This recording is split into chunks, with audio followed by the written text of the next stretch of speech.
Welcome to Shop Talk. My name is Jay. With us today is Lauren Lassiter with Colors and Cocktails. Sweet. Now, Jess is actually, she has had a week. She texted both of us. She's like, look, I've had a week. So it's been kind of crazy for her.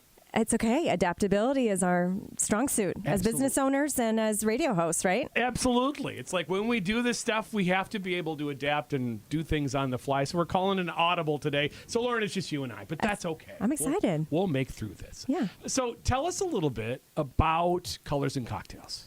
Yeah, so I have to take it back a bit. So kind of giving you my backstory. Absolutely. So I'm originally from Nashville, Tennessee, born and raised. Okay. And when I was in high school, got a really cool opportunity to go to Japan with, actually back it up even from that, to Germany with my family. Sweet. And we went to this super cool cafe where this woman was a seamstress. She was a cafe owner. She supported local artists. And I told my parents at age 15, I'm going to do something like that when I grow up. Really? Yes. And so as time went on, I just decided, my mom was an elementary art school teacher. My dad is a tax attorney. So I've always had a bit of art and business in my life. Absolutely. And so I've had them as role models. And when I was in high school, studied art and just huge into just community and wanting to eventually one day have maybe an art studio or a coffee shop, something like that. And so when I graduated from high school, I went to Chicago to go to school for studio art and communications. Okay. And when I graduated from college, I had a super cool opportunity to move to Japan. So I found out about this opportunity. You're going to laugh at this. Okay. I was on family vacation in Wyoming, of all places. Sure. That's As you do. Figures, hey, that's a great opportunity. Sure. We were at this diner, and this beautiful Japanese lady got to talking with my sister and I, and talking about our dreams and what we wanted to do. And I told her I love kids and teaching, and she said, you should apply for the JET program. So I applied for the JET program, which is the Japanese Exchange Teaching Program. Okay. And that was my senior year of college, applied my whole senior year, and on the last day of classes, got a call saying I was accepted. So in 2008, I moved to Japan to teach English, I know. Wow. All right. Yeah, so I ended up, that was deep in the recession. So I had graduated college. I was making really good money, traveling around not only Japan, but just got to travel around Asia, which was super cool. Oh, yeah. And it was just, I was learning about other communities, learning about other cultures, and it was really making a huge impression on me. Okay. And I loved it so much and decided I'm not going back to America yet because I have a great job and all of my friends are struggling back home and I'm having the time of my life. I'm going to stay. So you remember that trip I told you about Germany? Yes, I do. So that trip impacted me to study some German when I was in high school. Okay. And so I have always, and I got to be an exchange student for 4 weeks my senior year, going into my senior year of high school. So anyway, I love like German beer, German food, Oktoberfest. Sure. So I re-upped my contract in Japan and ended up going to this amazing Oktoberfest in Japan, as you do. Yeah, right. And so I went with some girlfriends, and lo and behold, my future husband was at this German beer festival, and he was stationed there with the U.S. Navy. Okay. He's from Texas, Got and it. this girl from Tennessee meet at Oktoberfest in 2009. You realize you have me intrigued now I know. as to how the rest Of the story is going to go. I know, but it comes together. We have this. It is amazing. Yeah. So I always have to say, in every love story, there's always some turmoil that happens. So I actually survived the humongous 9.0 earthquake that was in Japan in 2011, March 11th, 2011. You gotta be kidding me. Really? No. So I lived actually 100 miles south of the nuclear reactor that melted down. Wow. Yeah. So my town was in shambles. The army came to my town. I was displaced for some time. He was my boyfriend at the time, now my lovely husband. Right. His ship was coming back into port, and then they actually had to go back out to sea because it's safer for a ship to be out at sea than it is in harbor. So they went out, and somehow miraculously the phone lines were on for us to be able to talk and connect. And he said, I love you and good luck. So I stayed with a family, and this was towards the end of our time in Japan. in which we were then going to be, we were newly engaged actually, and figured our new home together was going to be in Philadelphia. Okay. So we got through the insanity of making it through the earthquake and all of that in Japan. And then we now are fast forward to Philly, where I'm planning on becoming an elementary art school teacher. Okay. But I'm engaged to a guy, my lovely husband, that's in the Navy. Well, figuring out how to go to school and all of that, you figure out that actually reciprocity is not so great for military spouses. So it's very difficult to have a teaching career as being a military spouse. Okay. So, but I have this love for teaching. I have a background in art. And so we went to a sip and paint in Philadelphia, and I was going to apply for that company. And then we had, at the whims of the Navy, a call saying, hey, you actually have to move to Virginia Beach in 8 weeks. Okay, as the military does, it's like here. Yep. So we ended up collecting our belongings, moving down to Virginia Beach. But in that sudden move was when the birth of Colors and Cocktails happened, because I thought, what if I created a mobile art party company so when Josh gets orders, I can pick up and move. So I launched Colors and Cocktails in Virginia Beach, Virginia in 2014. Wow. And started the company with, actually, funny enough, a girlfriend from college was in Virginia Beach getting her master's degree. We connected and she hosted my very first party at her house. And the idea of the party was to go, or the company was to go to homes, go to bars and restaurants, go to nonprofit organizations, go to it was in Virginia Beach. So when people vacationed, right. The beautiful beach houses. So I grew the company to 1,200 clients and then ended up having to let that go simply because the Navy, right? We were at the whims of the Navy. Sure. So I'm still in connection today with about 5 of our good clients down there. And then we moved to we moved here to Battle Creek, Kalamazoo area. So when we got the orders, it was January of 2016. And I told my husband, there is no way, having gone to college in Chicago, that I am going to go do house hunting in January of 16 while you are deployed. Like, we will look at Zillow and we will find something. So we did. So we moved to the Millwood neighborhood. Very nice. Yeah. Nice neighborhood. Yeah, it's great. So he commuted to Battle Creek, and then I relaunched Colors and Cocktails here. And so Tempo Vino Winery, which is now Sit and Stay Winery downtown, they hosted my very first party. And then we relaunched here in Kalamazoo because of all the breweries with glassware painting. Okay. So in Virginia Beach, we were doing both canvas and glassware painting. But here, because of all the breweries and wineries, I thought, let's relaunch with glassware. And so we were going to stay here 2 years with the Navy.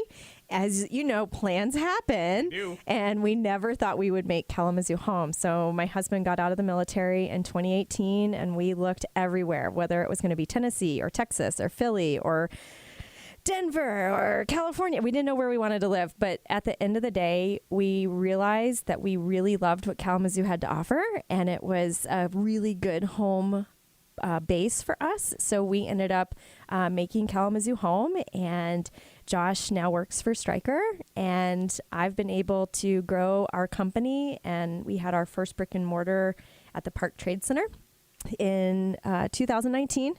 And then I decided, I was standing there one night in my studio and I was like, this is a great place, but this is not exactly where we're supposed to be. Where should we be? Universe told me downtown. And I was like, where? Like downtown on the mall. Okay. When? Now. I'm like, okay, well, there's nothing available, but we'll go find out. So very long story short, got connected with Dan Waltersum, who owns South Street Cigars. Okay. He is the gentleman who owns the building. He does not like being called landlord. He's the gentleman who owns the guy who owns the building, and figured out that it was actually, long story short, we were able to acquire what is now our space now. And we renovated it the end of 19 and relaunched in that space February 7th of 2020. And then the zombie apocalypse hit. Yeah. So you're following all of this. It's quite the story of how... I got to tell you, this is a story. It really is. Wow. It really is. Yeah. It's like, well, I've been writing a book forever, so I'll let you guys know when I finally release my book. I'm now putting this out into the universe that, I'm being recorded. So that's right. I love this. So, So yes, the zombie apocalypse. So then we'd renovated and we'd spend all this money and it's like, oh crap, now we got to figure out how we're going to make the money. Right. So as we were talking before we got on air, adaptability is one of my strongest suits. So figured out how to take all of our classes online and make everything Zoom classes. And then we started making art kits, which actually I've brought you actually an art kit today. Thank you so much. I appreciate it. Yeah. So so we decided to look at the good that that COVID unfortunately brought, and it allowed us to adapt, bring in local artists to sell their goods, us to create art kits, us to have fun things to create at home. So I'm now proud to say that we have over 30 local Kalamazoo women-owned businesses in our shop and sell all sorts of really cool kits. And anything that you learned from COVID that you still, again, you look at the goods because there were good. Look, it was a lot, but there was some reinvention that happened that most companies wouldn't have done. Mm-hmm. Anything still stuck?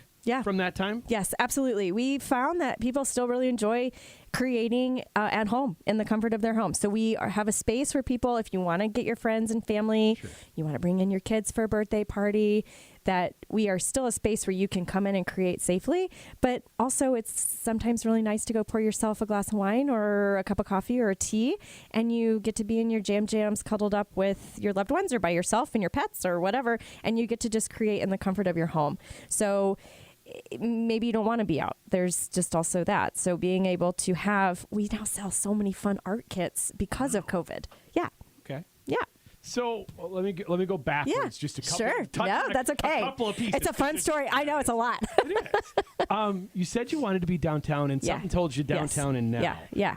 I mean, in hindsight, anything there that you realize, okay, I now realize why I'm downtown? Did that rationale come back to you at some point? Yeah, okay. So growing up in Nashville, Nashville's a big city. It is, and it is not that it's hard to make a name for yourself in Nashville. It's just, I would say, quite a bit harder.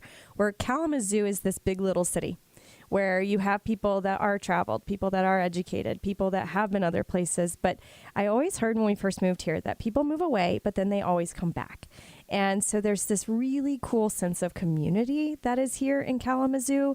So when I was at the Park Trades, I got some of that, but I was on the third floor. So I'm such a people person. So I didn't get the daily foot traffic that you get on our, part of the mall that we're at. So in terms of just the sense of community and just the people, like our customers are so cool and so fun. And I just love having, introducing people that are visiting from out of town to our shop, but also just our repeat customers that have become almost like family to us, that it's just, I just have a better sense of community, which is what takes me back to the beginning of why I started all of this to begin with. So, moving downtown has been just amazing. People don't realize, and I said outside of Kalamazoo, it's hard to really recognize how cool the city really is. And a lot of people who have lived here a long time, it's like they're so used to it. The people who are transplanted and see this now and go, this shouldn't be, in a lot of ways, it shouldn't be here. That kind of community, that kind of feel, that kind of downtown, those kinds of things. It's like, those are pretty cool for a city this size. Definitely. And it's really cool talking with my fellow business owners, some that are from here, some that are not from here. And that is one thing we all come back to, is just you have such a tight-knit community here. And I told my husband when we decided to live here, I said, give this place 10 years. And that was in 2019. So we're 5 years into me saying that. And I can't believe how much has changed. I mean, yes, we had the zombie apocalypse, but I can't believe how much has changed just even in the 5 years. So I can't imagine what the next 5 years hold for us. I always heard that we're like, you're basically 1.5 steps from somebody in this calendar. It's true. It's like, and you really are. It's like, so, be nice to people is really what it comes down to, because you never quite know. It's true. So when people walk in, are those questions that they ask where they're like, okay, I didn't know what to expect, and I wasn't expecting this? Yeah, definitely. I mean, I think a lot of people walk by and for a long time. Okay, so backing up, in 2022, I had an awesome opportunity to apply for a grant that was a facade and white box grant. So we now have a facelift at our shop downtown. So if you come by, we have a big splatter of paint now. Before it was just a gray facade, and a lot of people would see our cute windows, but just walk by and I think thought it was just a painting studio. I don't think they realized that we have the retail space where we support local artists and have the classes. So now we have verbiage on the front of the shop that explains exactly what we are, and we're inviting it. We've now seen a really nice variety of traffic come in from kids to 95-year-olds. It's really nice that we have this really nice array of people that now come in. And when people do come in, we do ask, like, if we know they're a regular, are you shopping for anything in particular? Engage with them. Other people, I don't know, maybe it's obvious that they're either on a tour or they just haven't never been here. And just, we like to give them a little bit of information because we do have the retail space, we do have a gallery space, and we do have our classroom. So you're not just walking into a retail space. So I like to tell the story of our shop. So you said adaptability, and we've talked about it a couple times already. What happens next? I mean, where does this go? You've moved it from Virginia Beach to here. Yeah. Something in you. You seem like the type that it's like, okay, this isn't it. There's more. There's got to be more. I don't sit still. That's for sure. I love change, and I love trying new things. So one of my good friends, Adam McFarland, who owns Kalamazoo Candle Company, he's always just said to take your ideas and treat them like a bowl of spaghetti and throw it against the wall and see what sticks. Yeah. So, we've tried things. We have 2 sister stores. We used to have 3 sister stores. Unfortunately, one of our stores just closed down due to just financial, issues. It just times are tough. Yeah, they are. But we currently have we have a sister booth at Kalamazoo Kitty in Portage, and we have a sister booth in Matawan, because we have heard that there are, some clientele that just don't like to drive downtown. That's fine. There's also clientele that don't leave downtown and go out to the suburbs. So it's nice to have these sister booths so people can shop with us. Mm-hmm. But as to what's next with us, we have been exploring options of a second actual location. We are, being in a tourism space is important to me. So looking at maybe the lakeshore and taking our business over there makes a lot of sense. So we are exploring right now. Haven't found the perfect spot yet.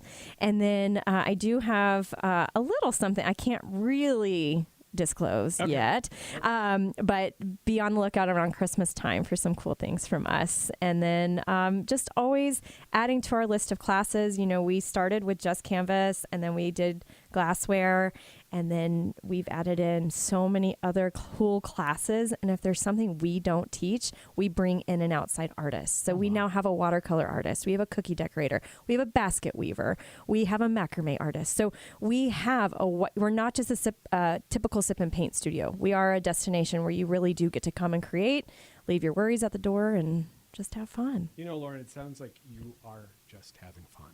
Yeah. And it shows. It's like, Yes. And a lot of business owners sometimes don't. I mean, it's like, look, there's challenges. People don't realize. Yes. I mean, a lot of folks don't realize. It's like, you think you open up the door and then people rush in and you make a whole bunch of money. It's like, it's a challenge every day. It is a challenge, but I choose to focus on the positive, because crappy things are going to happen to us no matter what. And so I can either choose to focus on that, or I can choose to focus on what is going well. And, I feel like that has been just an advantage for us, is just to stay positive. And I am a mom, so I have a precious 2.5-year-old. So he keeps me really busy, and I have 2 toy poodles that keep me really busy. So it's about balancing the fun life as being a business owner, but also being like a good friend, wife, mommy, and just trying to make life happen. All the roles. Yeah. It's all right there. All right. So if somebody wants information, where would they go? Yes. So you can find us on all the socials. You can go to www.paintandwine, colors-and-cocktails.com. We have a fabulous book now function. So if you wanted to book a party for tomorrow, all you have to do is pay a $25 deposit and it locks in your date. We do classes anywhere from a private lesson, all the way up to we can do huge corporate team building. We did a huge corporate team building for Stryker last year. We painted with 350 people over 2 days. So if you are looking to have a huge corporate team building, we can do that. But just all of the information's on our website. You can also give the shop a call, 269-443-7005. Lauren, thank you so much. Thank you. It's been a pleasure. Thanks, Jay. This is Shop Talk.